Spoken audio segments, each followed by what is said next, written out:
देवी देवताओं के मंदिर में जाके देखना, सब साल ओढ़ के बैठे होंगे।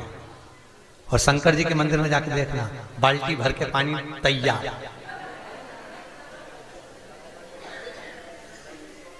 मैं बाल्टी धरी है, लोटा धरा है, ओम नमः शिवाय। पार्वती जी शंकर जी से कई बार बोलती है, भोलेनाथ। शंकर भगवान बोले मैं क्या करूं? तो तुम मना क्यों नहीं करते? राम जी के मंदिर में तो कोई पानी नहीं चढ़ा, हनुमान जी के मंदिर में, किसी देवी देवता के मंदिर में कोई पानी चढ़ाता है क्या? तुम्हारे मंदिर में जो आए लोटा उंडेल के चले जाए। शंकर भगवान बोले मैं अपने भक्तों को कुछ नहीं कह सकता। पार्वती जी बोली तुम्हारे चक्कर में हमारी आफत पड़ी, तुमको चढ़ा के जा, साथ में हम पे भी उंडेल जाए, हम क्या करें?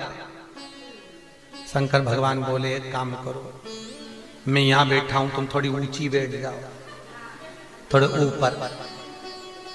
पार्वती जी बोली शंकर भगवान से तो दुनिया के लोग क्या कहेंगे कि बताओ पति नीचे बैठा पत्नी ऊपर। शंकर भगवान बोले लोग यही समझेंगे कि शंकर जैसा दुनिया में कोई पति नहीं हो सकता जो भले बेचारा नीचे बैठे पर पत्नी को ऊंचा बिठाए।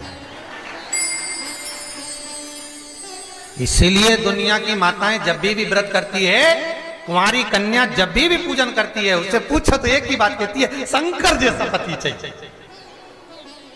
कोई नहीं के राम जैसा, क्योंकि वो सत्ता छोड़ के वनवास चलेगा। कोई नहीं के कृष्ण जैसा, क्योंकि 16,108 को लिया। जो बोले एक ही बात कैसा चाहिए? अरे बोले जम के शंकर जैसा। क्यों?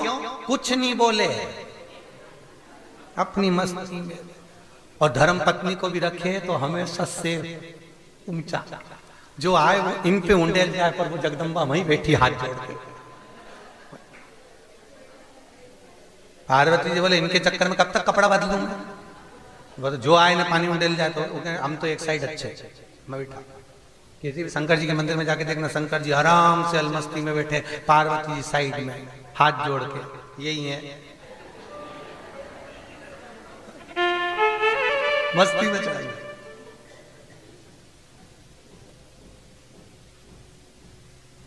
भोलेनाथ शिव कहते हैं कि कैलाश पर भले मत आओ, पर मन को कैलाश, मन पवित्र हो।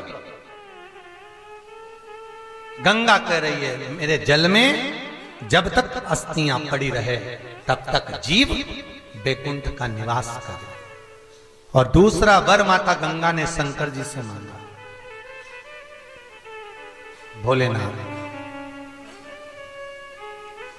मैं दुनिया के लोगों के पाप धो दूंगी, चिंता नहीं है, पर भोलेनाथ दुनिया के पाप को अपने जल में धोने की, धोना मतलब वेट उठाना, वजन, पाप को मैं किसके बल पर ढोंगी? इस पाप को मैं कैसे उठाऊंगी? शंकर भगवान बोले गंगा, अनसुईया मैया के पास में तू जा,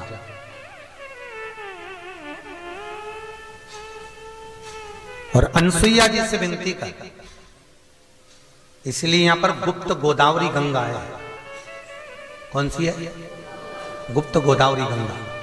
आप लोग अगर जाएंगे तो गोदावरी, गुप्त गोदावरी कभी जाएंगे तो देखेंगे, पानी में से जाकर अंदर जाके जाके जाके जाके गंगा जी एक गुप्त गोदावरी एक छोटी सी जल की धार में से गुफा के अंदर से निकल रही है।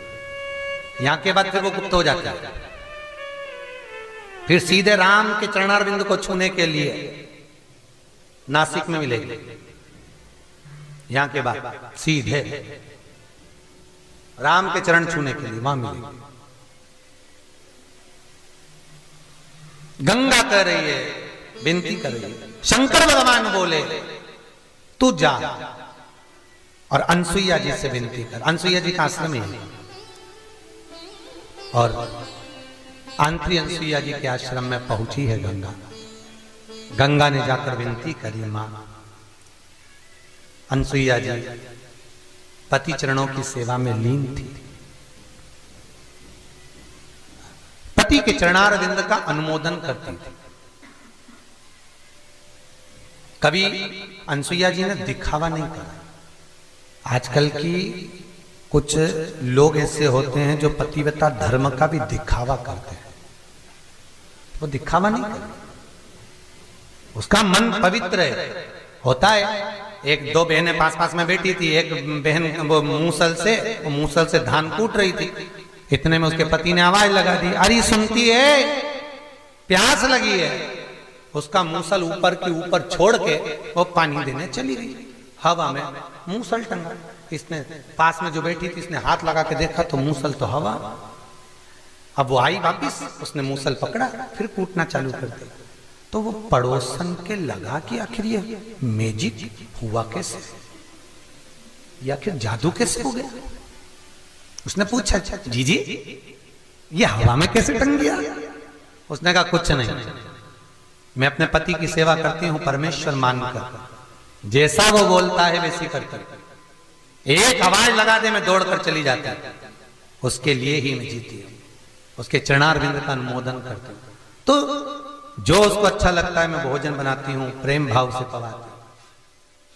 तो उसका जो झूठा मिलता है मैं पा लेती हूं, चरण दबाती हूं, चरण धोख लगाती हूं। ऐसा करने से ये हवा में मूसल टंग जाता है। हाँ, उसने सोचा मैं भी जाके करूंगी। घर गई, पति को आवाज लगाया, अरे सुनते हो। पति वो घबरा के बेचारा, हाँ बोल क्या हो गया। सुनो, मैं ना तुम्हारे चरण को प्रणाम करूंगी और फिर तुम सोओगे, जब मैं पांव दबाऊंगी तुम्हें जो अच्छा लगेगा मैं सब भोजन बनाऊंगी, फिर तुमको एक मैजिक दिखाऊंगा। कोई अच्छा जादू दिखाने वाला, ठीक है। पति को लगा ना जाने कौन से क्या सीख किया है, मेरे पर विद्या कर। अब पति से पूछा तुम्हें क्या क्या अच्छा लगता है, बोलो। आज सिर पे पल्लू वल्लू रख के सब बढ़िया बिंदी लगा और तुरंत आके धोखा। तुम्हें क्या क्या अच्छा लगता है। पति ने मन में सोचा, शादी के 40 साल हो गए, आज तक नहीं पूछा इससे, जिंदगी में पहली बार पूछी, अब मन कर पूछ रही है तो बताई दे क्या क्या अच्छा लगता है। पूड़ी भजिया मंगोड़ा दही बड़ा इमरती कचौड़ी गुलाब जामुन। और पति ने जो लिस्ट खोली, इतने में पत्नी बोली, चुप रहो, तुम्हारा बाप बनाएगा, मेरे से जितना बनेगा उतना बना दूंगी बस। पति ने मन में सोचा, पूछा ही का है। अंदर गई, सब बनाया, पति को जिम ने बिठाया, एक गुलाब जामुन, एक मंगोड़ा, एक पूड़ी, एक रसगुल्ला, एक जलेबी, एक इमरती, और पंखा झेल रही। जैसा जैसा पड़ोसन ने बताया था उनसे कि खा लो। और झेलती झेलती बोली, सुनो इसमें से थोड़ा बचा देना। अब पति माथा ठोक रहा, एक एक तो धरा। अगर भगवान को दिखाने जैसा करना था तो बनाइए ही खाए। पति जैसे गुलाब जामुन खाने लगा, मुंह की साइड पूरा मत खा जाना, सोच लेना। बेचारा मुंह पे लगा के मंगोड़ा ऐसा मुंह में टच करा, पूड़ी ऐसी टच करी, क्योंकि खा जाता तो ये इसको खा जाता, इसलिए खाया तो छोड़। अब जितना भी बचा कुचा था उसमें वो डाल के ये खाकू आ गई। और बापड़ा बेचारा सपना में गुलाब जामुन दिख रही, कमरे में जाके सोया। ये आ गई फिर पांव दबाने। अब कभी बाप जमाना में दबाया तो मचक्का मारे। अब जैसे पांव दबाए, दबाती दबाती बोली, अब सो जाओ नहीं तो क्या दबाऊं। वो बेचारा आंख बंद करा, फिर भी आंख खोल खोल के देखे कहीं सही में नहीं दबा था। इसका क्या ठिकाना, दबा दो मुझे और आप कर दे।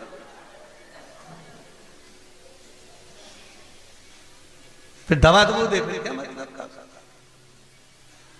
महाराज। अब जैसे दबाते दबाते दबाते, अब इसने कहा तुम जाओ बाहर घूमने, अब मैं मूसल ऐसा रखूंगी और तुम मुझे आवाज लगाना।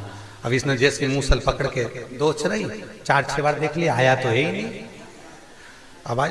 उसने बोला था खिड़की में से देख लेना, जब हाथ ऊंचा हो तभी बोलना। अब जैसे इसका हाथ ऊपर गया, इसने आवाज लगी, अरे सुनती है। अब जैसी आवाज लगी, इसने जो मूसल को छोड़ा ना करम पे पड़े।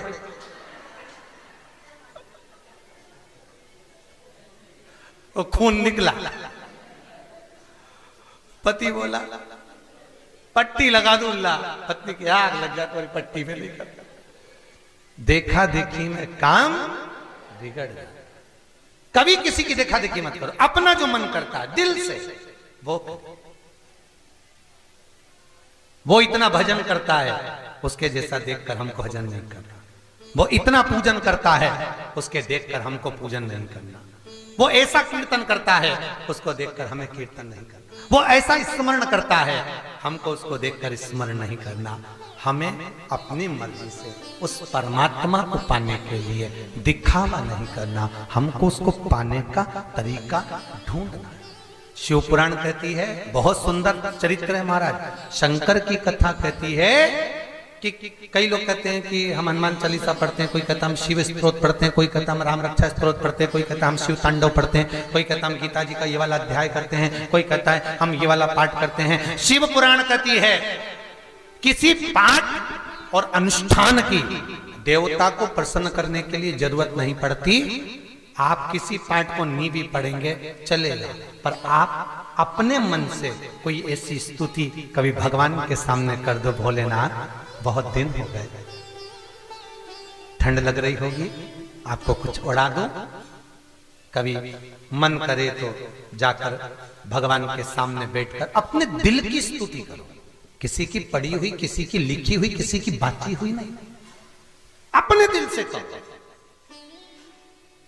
भेड़ चराने वाला, जो वो भेड़ नहीं होती, बकरी चराता, भेड़ चराता, वो एक भेड़ चराने वाला रोज शाम को भेड़ इकट्ठी करता और सबको शाम को इकट्ठी करके उनकी जू निकालता। जू निकालते निकालते कहता, भगवान राम वन में रहते रहते तुम्हारे सिर में बहुत सारी जू पड़ गई होगी, एक बार तुम मिल जाओ, जैसे ये बकरी की जू निकाल रही हूं सारी तुम्हारी निकाल दी।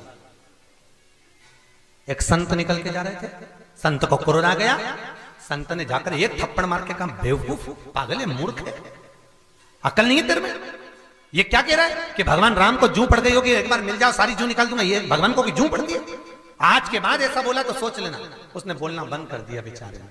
3 दिन तक उसने कुछ नहीं बोला, बकरियों को इकट्ठा करता और बकरियों को एकत्रित कर चुप बैठा रहता, कुछ नहीं, कुछ भी नहीं, एक शब्द ना बोले। एक दिन राम जी ने हनुमान जी को बुलाकर कहा, हनुमान जरा पता तो कर कि ये चुप क्यों हो गया, ये बकरी चराने वाला। हनुमान जी ने जाकर पूछा, भैया तू वो पहले कुछ बोलता था कि राम जी के माथे पे जू पड़ गई, आजकल नहीं बोलता। अरे वो एक संत बोल के गए, ऐसा नहीं बोलना चाहिए। हनुमान जी ने पूछा, बताइए संत गया किधर, मुझे बताइए। तो कि इधर ही गया। हनुमान जी गए, एक गदा लेके जो संत की पीठ पे दी तो संत तो चित्ता पड़ा। संत ने पूछा कौन? हनुमान जी बोले पीछे मुड़ के। अरे प्रभु आप कैसे आ गए? हनुमान जी बोले फालतू की बात मत कर, वो पहले बकरी वाले के पास जा और बकरी वाले से के जैसा वो बोलता था वैसे ही बोल। प्रभु वो तो ऐसा बोलता था कि राम जी तुम्हारे सिर में जू पड़ गई होगी, वन में रहते रहते मैं निकाल दूंगा, तुम एक बार मिल जाओ। राम जी, हनुमान जी बोले जब जब वो बोलता था सीता राम जी के पास दौड़ के जाके कहती थी कितनी जोरदार बोलता है कि तुम्हारे सिर में जू पड़ गई होगी, और सीता जी राम जी का मुकुट हटा के उनके बाल में जू बिनने बैठ जाती थी। आपको मालूम है सीता और राम का प्रेम बढ़ता था इस स्तुति से, उनका प्रेम बढ़ जाता। सीता और राम जाकर कर से संत दौड़ के गए, बकरी वाले से बोले तेरी मर्जी पड़े उतनी जू निकाल। मन की स्तुति से भगवान प्रसन्न होता है। काय की स्तुति से? मन की। किसी की पड़ी हुई स्तुति से भगवान प्रसन्न नहीं। घंटों तक गीता जी लेकर बैठे हो, रामायण जी लेकर बैठे हो, भागवत जी लेकर बैठे हो, मैं तो रोज इतना पाठ करूं, इतनी पूजन करूं, फिर भगवान क्यों नहीं मिलता? भगवान कहते हैं मेरे मिलने का केवल एक तरीका है, तू एक बार मुझे दिल से पुकार। कर्मा, नामदेव, ध्रुव, प्रहलाद ने पुकारा था, मैं तुझे मिल जाऊंगा, कहीं नहीं जाऊंगा, दिल से पुकार। हमसे लोग कहते हैं महाराज तुम बड़ी अलमस्ती में कथा कहते हो, बड़े हंसी मजाक से आनंद से। अरे भैया कथा हम तुम्हें थोड़ी ना सुना रहे, वो तो हमारा आगे कल्लू बैठा है। ये बैठा टोपा मोपा लगा,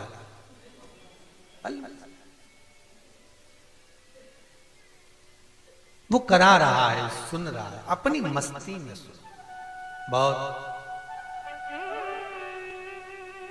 वो अभी वो दिल्ली में एक कांड हुआ था, आपको मालूम है? वो अखबार में आया था, एक ही परिवार के 8-10 लोग एक साथ, देखिए ना जाने वो कौन से गुरु के चक्कर में पड़े, आंख बंद कर लो, देखो ऊपर उठे गले में रस्सी बांध लो, उठे लटक जाओ, पूरे ही उड़ गए।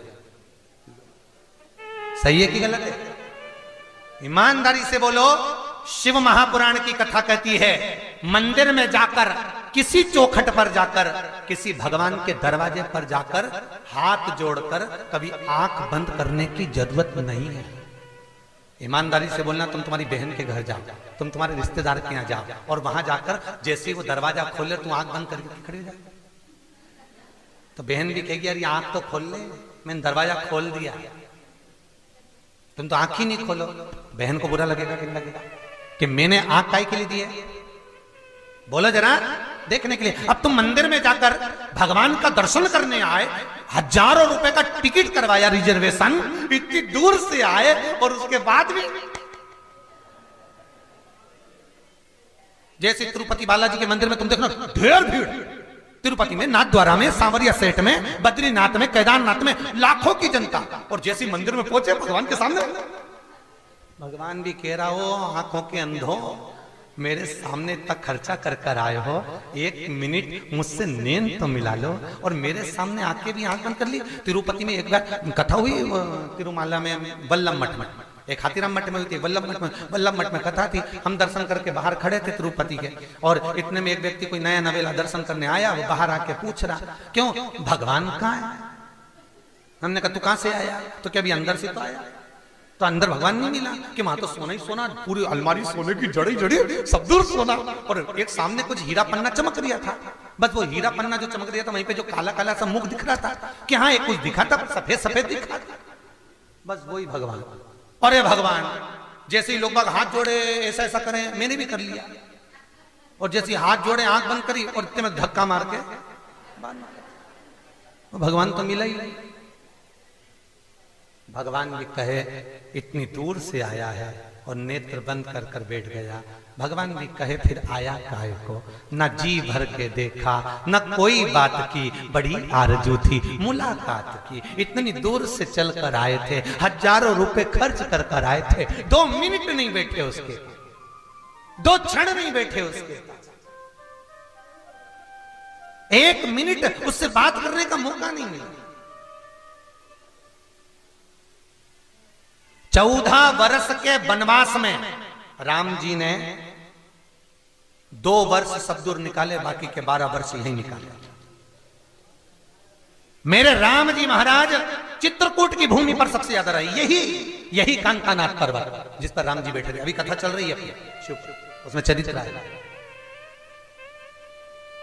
यही। राम जी यहां रहते थे, लक्ष्मण जी उसके सामने वाली पहाड़ी पर से पहरा देते थे, भैया भाभी को देखते थे, कोई जीवन। 14 वर्ष में से सबसे ज्यादा समय मेरे राम ने यहां निकाला, बैठे। कोई पूछ रहे थे राम जी से, संत कहते थे प्रभु आप यहां से नहीं जाना चाहते? राम कहते हैं ये चित्रकूट की धरा मेरा दिल है, मेरा मस्तिष्क, मेरा मन है। राम खुद कहते हैं इस भूमि पर से मैं जिंदगी में कभी नहीं जाऊंगा। अयोध्या का राजा भी बन गया तो चित्रकूट ही मेरा निवास होगा। अयोध्या में राम राज्य भले स्थापित हो जाए, राम राजा भी बन जाए, तो भी राम कहते हैं कि मेरा दिल, मेरा मन और मेरा चित्त इस चित्रकूट में जीवन पर्यंत रहेगा। अब विचार करो, शरीर से राम भले, जैसे नाथद्वारा में भगवान भले मूर्ति के रूप में विराज रहा, पर सोने तो आज भी गोवर्धन जाते हैं। आज भी गोवर्धन पर्वत के ऊपर पलंग लगता है, सेज बिछती है, दूध रखाता है, बीड़ा रखाता है। सवेरे जब, आज भी गोवर्धन पर्वत से लेकर नाथद्वारा तक की गुफा है, सवेरे जब पट खुलते हैं, बीड़ा दूध सब ढुला हुआ मिलता है, सेज जो बिछी होती है उस पर सल मिलते हैं। आज भी भगवान सोने आते हैं। उसी तरह चित्रकूट में कांतानाथ पर्वत की कंदराओं में आज भी मेरा राम सीता के साथ निवास करता है। हनुमान और लक्ष्मण कांतानाथ जी की परिक्रमा करते हैं, इसलिए कहते हैं कांतानाथ की परिक्रमा करने वाले को राम भक्ति, हनुमान का दर्शन और सीता का अखंड सौभाग्य प्राप्त हो जाता है, अखंडता मिलती है। वो आज भी जाना ही नहीं चाहते हैं।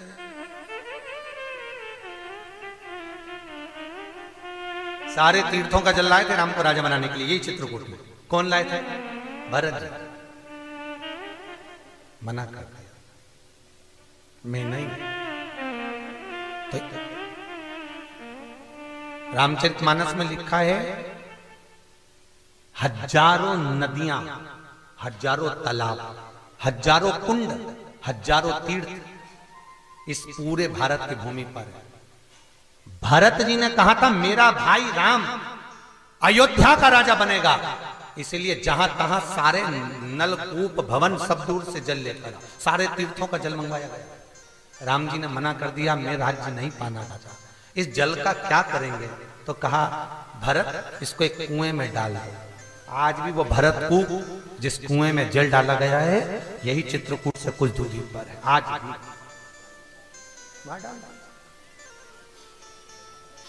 आज भी वो भरत कूप है जहां सारे तीर्थों का जल विराजमान, एक एक धरा कण कण।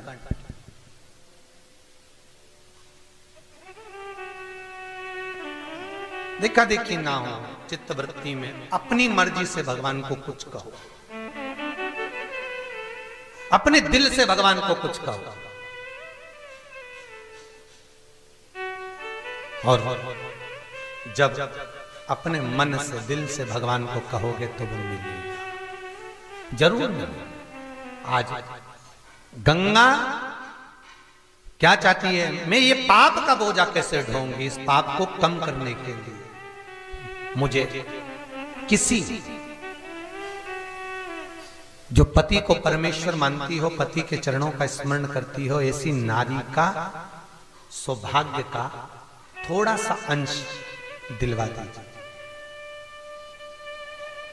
शंकर भगवान बोले गंगा अगर किसी सौभाग्यवती का तुझे सौभाग्य का अंश चाहिए तो तू अनसुईया के दरवाजे पर चले जा। गंगा गुप्त गोदावरी गंगा के रूप में चुपचाप से प्रकट होकर अनसुईया के दरवाजे पर, अनसुईया जी का मंदिर है यहां पर, दर्शन करिएगा। अनसुईया के दरवाजे पर पहुंची। आज भी माता अनसुईया का दर्शन करने के लिए अगर आप जाएंगे तो अनसुईया जी के मंदिर में प्रवेश करने से पहले जो मंदाकिनी का दर्शन करते हैं, घाट का दर्शन करते हैं, आपको ऐसा सुकून होगा कि वो सुकून, वो आनंद आपको जिंदगी में कहीं प्राप्त नहीं हुआ, जो चित्रकूट में प्राप्त होगा। क्योंकि गंगा माता चुपचाप मौन होकर, छुपकर, गुप्त गोदावरी के रूप में, गंगा गोदावरी के रूप में प्रकट होकर पहुंच। यही आंत्री बाबा का आश्रम, जब आप दर्शन करने जाएंगे फ्री टाइम पर, वही आंत्री बाबा के आश्रम में गोदावरी गंगा कहती है, निवेदन करती है, गंगा मैया बोली। अनसुईया जी के पास में जाकर बैठकर निवेदन करा। अनसुईया जी ने पूछा गंगा आज तेरा स्वरूप बदला हुआ है? गंगा कहती है संत के दरवाजे पर जाने के लिए संत जैसा स्वभाव होना चाहिए। कैसा स्वभाव? संत जैसा। राम की चौखट पर लंका का राजा रावण राक्षस था, कपड़े काहे के पहनकर गया था? बोलो जम के, संत के। सीता का जब हरण करने गया, हरण करते समय संत का चोला पहनकर रावण गया। महाराज एक राजा बीमार पड़ गया, डॉक्टर वेदों ने कह दिया जो हंस होते ना, हंस के पंख काटकर उसका मांस निकालो, और मांस निकालकर राजा के शरीर पे मलो, राजा ठीक हो जाए। तो राजा ने अपने दूतों से कहा जाओ जाकर हंस को पकड़ो। अब हंस मिलेंगे कहां? तो क्या मानसरोवर पर, किसी सरोवर के घाट पर हंस मिलेंगे। दूत गए, जैसे ही हंस को पकड़ने लगे हंस भाग गए। हाथ में एक भी हंस नहीं आया, 2 महीने हो गए। सारे के सारे दूत राजा के पास में आकर बोले हंस हाथ में नहीं आ रहा है। राजा ने अपने गुरु जी को बुलाया, गुरुदेव हंस को कैसे पकड़ा जाए? जाल भी बिछाया, दाने भी डाले गए, पर हंस हाथ में नहीं आया। गुरु ने कहा हंस को पकड़ना है तो संत का चोला पहनना पड़ेगा, क्योंकि हंस हमेशा संत की शरणागति में रहते हैं। द्वारपालों ने संत के चोले को पहनकर एक जगह तप करा। 3 दिन तक जब तप करा, हंस उनके आसपास आने लगे। हंस ने आपस में बात करी, अरे ये तो वही राजा के दूत हैं जो हमको पकड़ने के लिए आए हैं। दूसरा हंस बोला, भले पकड़ने के लिए आए हैं, पकड़ा जाओ, पर चोला संत का पहना है, इसलिए अपने को संत से दूर नहीं जाना है, मर जाएंगे अपन। एक हंस ने दूसरे हंस से कहा भले मर जाएं, पर संत के चोले का मान रखना है अपने को, चलो। जैसे ही हंस गए, सारे संत के चोला पहने हुए उन दूतों ने हंसों को पकड़ लिया, राजा के यहाँ ले जाकर उनको काटने ही वाले थे। इतनी देर में हंस देव स्वयं भगवान विष्णु प्रकट हो गए। भगवान का एक अवतार है हंस अवतार। हंस देव भगवान विष्णु प्रकट हो गए और भगवान विष्णु ने प्रकट होकर उन दूतों को मारा और कहा, अरे मूर्खों, इन पक्षियों ने संत के चोले का मान रखा, तो जो संत का चोला पहनते हैं उसको तो उस संत के चोले का बहुत मान रखना पड़ता है। पर आज के जमाने में तो चोला पहनकर भी लोग मान नहीं रख पाते। मदिरा का पान, व्यसन, झूठ, कपट, ना जाने क्या क्या कर्म आज के लोग उस चोले को पहनकर करते हैं, तो दुख उत्पन्न होता है, तकलीफ होती है। या तो पहनो ही मत, कौन ने कहा कि पहनो? और पहना है संत का चोला, यदि धारण करा है तो उसकी मर्यादा होना चाहिए, उसका मान होना चाहिए। पक्षी जब मान करते हैं तो मनुष्य क्यों? गंगा कहती है मुझे सात्विकता चाहिए। कहा तो रूप बदल, तो गंगा रूप बदलकर गोदावरी के रूप में, तो गोदावरी का जो मूल है वो गंगा ही है, इसलिए इसको नासिक में गंगा कहते हैं। नासिक में क्या कहते हैं इसको? गंगा, गोदावरी गंगा। इसको केवल गोदावरी नहीं कहा जाता, गोदावरी गंगा ये गोदावरी गंगा है। अनसुईया मैया के दरवाजे पर गोदावरी जी पहुंची, गंगा जी पहुंची, और गंगा गोदावरी ने अनसुईया के दरवाजे पर जैसी पहुंची, अनसुईया जी को शब्द सुनाई पड़ा कि गंगा आई। अनसुईया जी बाहर गई, गंगा जी को लेकर वापिस अंदर आई। पधारो। गंगा जी बैठी और गंगा मैया ने निवेदन किया अनसुईया जी से, मेरे आने का कुछ कारण है। अनसुईया जी बोली, बोलो क्या कारण है, कैसे आना हुआ, क्या चाहती हो, क्या चाहती हो? गंगा जी कहती हैं, आपके मात्र 7 दिन का सौभाग्य, जो अखंड सौभाग्य का फल है, वो मुझको दे दी। कितने दिन का? 7 दिन। एक अखंड सौभाग्यवती नारी, पतिव्रता धर्म का पालन करने वाली नारी, पति के चरणों का अनुमोदन करने वाली नारी, पति के चरणारविंद का स्मरण करने वाली नारी, मेरा आपसे भी निवेदन है, इस कथा को अपने दिल तक लेकर जाइएगा। मेरा आपसे भी निवेदन है कि करवा चौथ का व्रत कर कर आप सोचती हो कि पति की उम्र बढ़ जाए, तो शिव महापुराण कहती है बहुत कठिन है। पति की उम्र तुम्हारे भूखे रहने से नहीं बढ़ती, पति की उम्र तुम्हारे मीठे बोलने से बढ़ती है। एक दिन भूखी रह लोगी, भले तुमने एक दिन भूखी रह ली, पर 3 दिन पहले से प्राण तो खा गई उसका। ये ला दो, वो ला दो, ये ला दो, वो ला दो, तो एक दिन भूखे रहने से तुम्हारा पति की उम्र नहीं बढ़ने वाली। पति की उम्र कब बढ़ती है? जब पत्नी प्रेम से बोलती है। पत्नी जब भी पति कहीं से आया गया और ऐसी धाड़ के बोलेगी, इतना तेज तर्राट में ऐसे ऐसे शब्द बोलती है, पति की उम्र, बेचारे का बीपी शुगर ऊंचा नीचा हो जाता उसी पल। उसी पर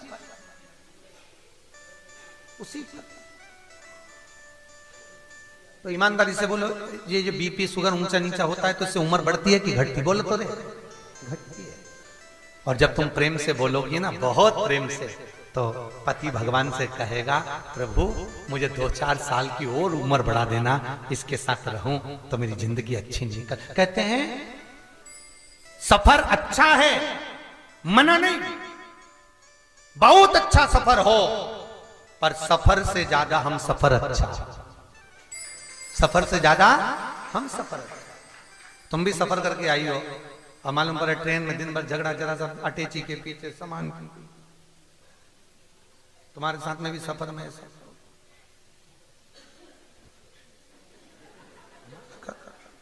हमारा बैग यहाँ रखा था, तूने क्यों उठाया? अब सफर तो अच्छा हुआ, टिकट भी क्लियर मिल गया, सब कुछ हो गया, सीट भी मिल गई, पर जो आजू बाजू वाले मिले थे, हम सफर जो मिला था वो बिल्कुल भेरू जैसा मिल गया, सिंदूर चढ़ा हुआ। तो मालूम पड़े जरा सा पानी गिरा, जरा सा बैग नीचे रखा, जरा सा ऐसा हुआ और मुंह चढ़ा, ऐसा करे, पूरा सफर। टिकट तुम्हारा था, पैसे तुम्हारे लगे, आ रही थी चित्रकूट, पर वो जब से ट्रेन में चढ़ी और जब से एक बार की खटर पटर हुई तो चित्रकूट तक आनंद नहीं आया। और ऊपर से वहां पहुंची तो कमरे में 5-6 फिर मिल गए, बच्चे कुछ थे।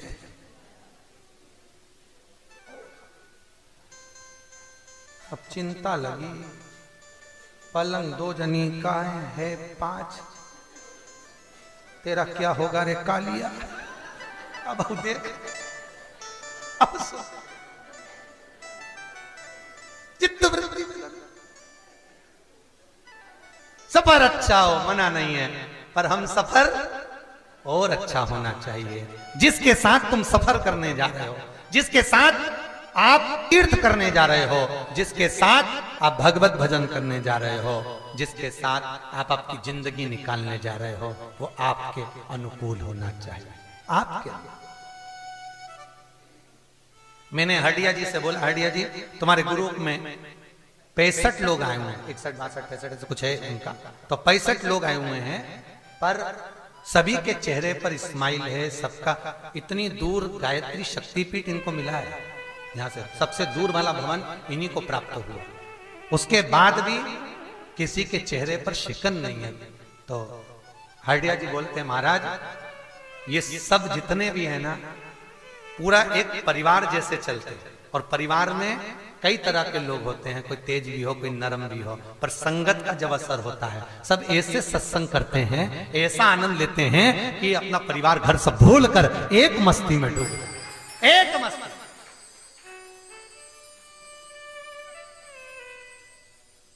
और ये प्रैक्टिकल है। तुम्हारे जो युवान माताएं आई हैं, जो बहुएं आई हैं, उनसे निवेदन है, एक कमरे में तुमको 5 लोगों को इसलिए छोड़ा क्योंकि तुम निभाओ, कि जब तुम ये 4 को नहीं निभा पा रही तो बहू को कैसे निभाओगे?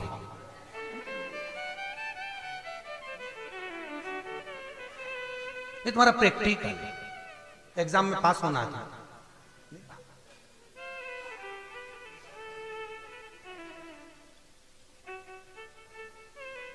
महाराज भगवत चित्त हो, स्मरण।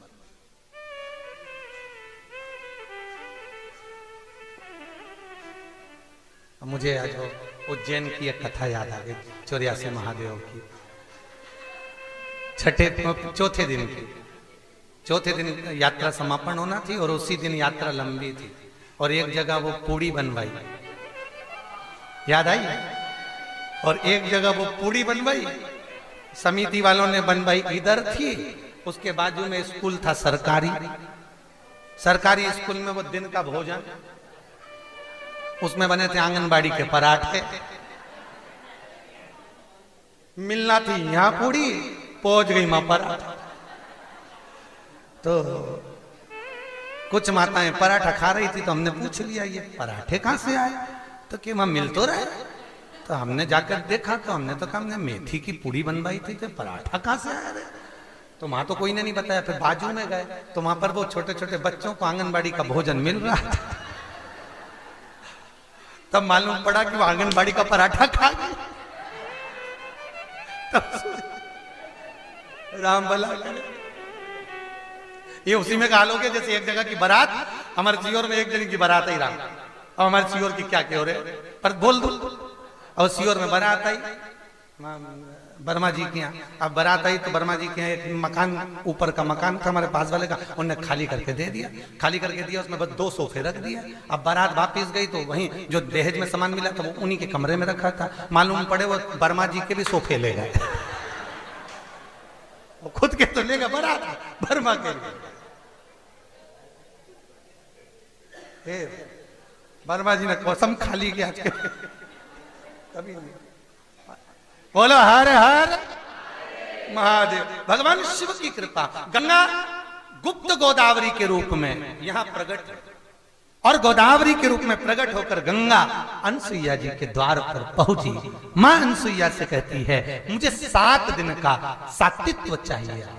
कितने दिन का?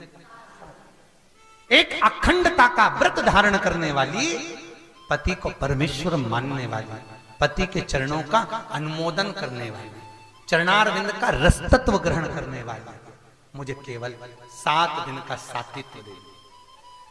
पूछा अनसुईया जी तुम इस सात्वित्व का करोगी क्या? गंगा जी कहती हैं अगर मुझे ये 7 दिन का सात्वित्व मिल गया तो ये पक्का है मेरे जल में जितने भी पापी स्नान कर कर जाएंगे उसके पाप से मैं 7 दिन के सात्वित्व के फल से मुक्त होती चली जाऊंगी। गंगा का जल 2 चीजें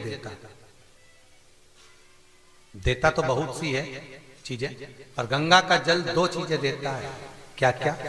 एक सौभाग्यवती नारी का अखंड सौभाग्य, इसलिए सुहागन नारी का सुहाग प्रखर हो, अखंड हो, इसलिए गंगा का जल कभी सड़ता नहीं, उसमें कीड़े नहीं पड़ते, भले कितने दिन भी भर के रखे हो, क्योंकि नारी का सौभाग्य अमर रहे, वो कभी सड़े नहीं, बेकार ना हो, खंडित ना हो, इसलिए गंगा का जल अखंड है।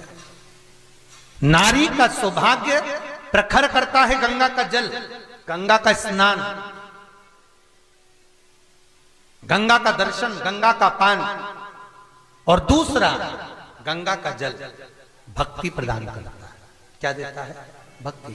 गंगा के घाट पर आप कभी भी पहुंचोगे तो आपको ऐसा लगेगा, आप गुप्त गोदावरी जाओ ना, अगर गए होगे तो हो आए होगे, नहीं होके आए होगे तो जब जाओ गुप्त गोदावरी का दर्शन करने के लिए, तो गोदावरी का जब दर्शन करने के लिए आप गुफा में प्रवेश करेंगे, जल आपके शरीर पर जब लगेगा आप अंदर जाते जाएंगे, मन का आनंद प्रफुल्लित होता चले जाएगा। क्यों? क्योंकि गंगा का जल हमारे शरीर पर जब लगता है तो भक्ति का प्रतिबिंब प्रखर करता चले जाएगा, भक्ति की प्रखर का प्रधान। इसलिए लोग भाव में कहते हैं गंगा मैया में जब तक पानी,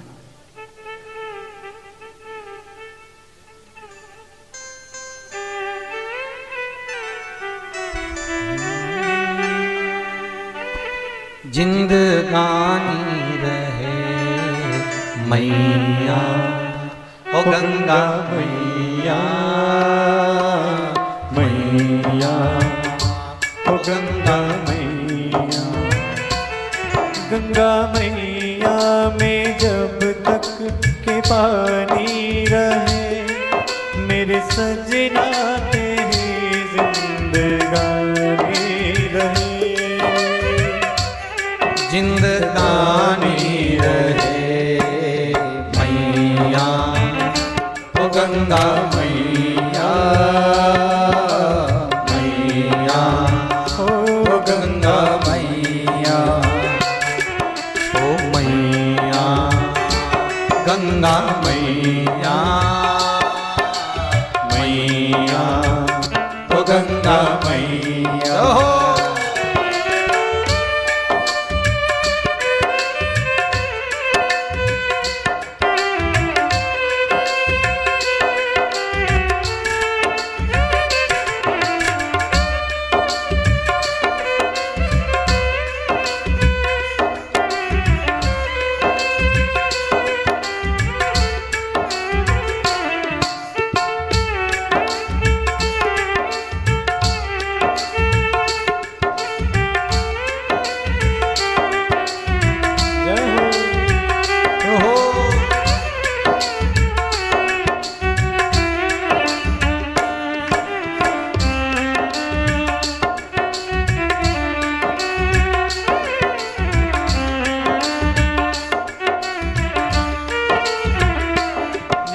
मेरे जीवन के ओरे केवैया, मेरे जीवन के ओरे केवैया, तेरे हाथों में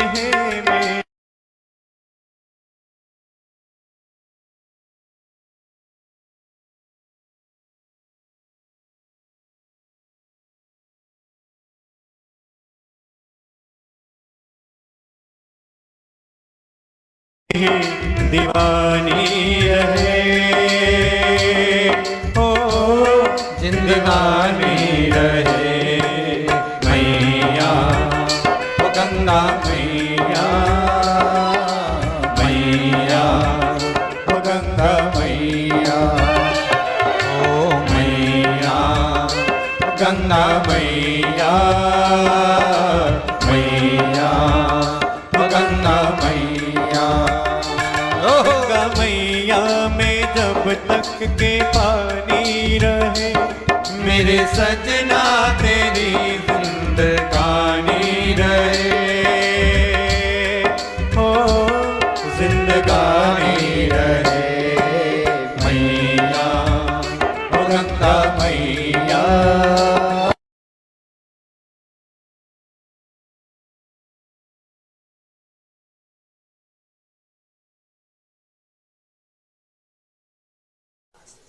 बस बहुत 7 दिन बहुत होता है, बहुत 7 दिन का साथी, इतने में मैं पापियों को तार